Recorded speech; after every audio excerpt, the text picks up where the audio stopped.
আসসালামু আলাইকুম, আমি জান্নাত আজ ঢাকা থেকে বলছি। ভালো মা হতে গিয়ে ক্লান্ত এক মা। আমি কি একটু থামতে পারি না? একজন মা যখন শিশুর জন্য রাতভর জেগে থাকে, সকালে ক্লান্ত শরীর নিয়েও রান্নাঘরে দাঁড়ায়, দুপুরে আবার ঘুম না দিয়েই খেলনা গোছায়, তখন তিনি কেবল মা নন, তখন তিনি হচ্ছেন একজন নিঃশব্দ যোদ্ধা, যার ক্লান্তির কোনো ভাষা নেই। তবে এই যোদ্ধারও হৃদয় আছে। এই মায়েরও কান্না পায়, এই মায়েরও কখনো মনে হয় আর পারছি না, শুধু একটুখানি নিঃশ্বাস নিতে চাই, কেউ যেন কিছু না বলে।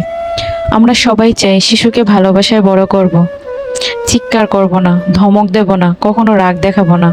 কিন্তু একটা পর্যায়ে এসে যখন শিশুর কান্না থামছে না, ঘরের কাজ শেষ নেই, ঘুম হয়নি অনেক দিন, নিজের খাবারও সময় মতো খাওয়া হয়নি, তখন সেই ভালো মা নিজেই ভেঙে পড়েন।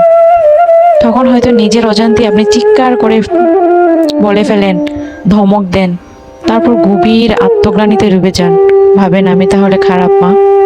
না, আপনি খারাপ মা নন। আপনি একজন মানুষ, একজন ক্লান্ত, পরিশ্রান্ত, দায়িত্বের ভারে নুয়ে পড়া মা।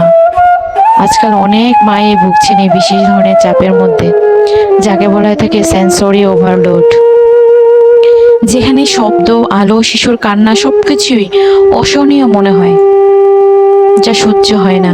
তখন মনে হয় কারো কোনো কথা না শুনি, এই ঘর, এই দায়িত্ব, এই পৃথিবী সবকিছু থেকে একটু দূরে সরে যাই।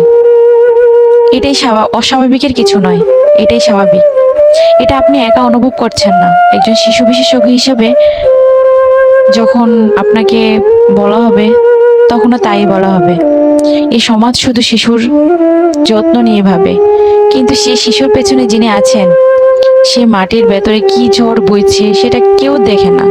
কিন্তু আপনাকে দু চারটে কথা শোনানোর জন্য মানুষের অভাব হবে না। মা হিসেবে আপনি ঘুম ঠিকভাবে পান না, সময় মতো খেতে পারেন না, নিজের শরীর বা মানসিক শান্তির দিকে ফিরেও তাকাতে পারেন না। আর সেই জায়গা থেকে জন্ম নেয় স্ট্রেস, উদ্বেগ, ক্লান্তি এবং অপরাধবোধ। আমাদের সমাজ ভুল করে যখন ভাবে ভালো মা মানে নিঃস্বার্থ, চিরধৈর্য, সবসময় হাসি খুশি থাকতে হবে।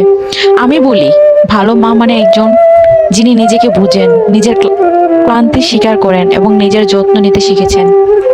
তাই যদি আপনি খুব ক্লান্ত থাকেন, আজ যদি আপনার মুখে হাসি না থাকে, আজ যদি আপনি একটু রাগ করে ফেলেন, তবুও আপনি একজন ভালো মা। নিজের প্রতি একটু দয়া রাখুন, নিজের যত্ন নিন, নিজের ঘুম, খাবার, মনের যত্ন নিন। সময় লাগলে সাহায্য চান, এটা দুর্বলতা নয়, এটা সাহস। কারণ শিশুর সবচেয়ে বড় প্রয়োজন একটি সুস্থ, শান্ত মায়ের। আর সে মা হচ্ছেন আপনি, আমি, আপনারা, আপনি যিনি চেষ্টা করে যাচ্ছেন প্রতিদিন, আপনারা, আমরা প্রতিনিয়তই চেষ্টা করে যাচ্ছি। যদি ভালো লেগে থাকে, ধৈর্য সহকারে শোনার জন্য অসংখ্য ধন্যবাদ। ভালো লেগে থাকলে অবশ্যই একটি লাইক করে অন্যকেও শোনার জন্য, জানার জন্য একটি শেয়ার করে দিবেন।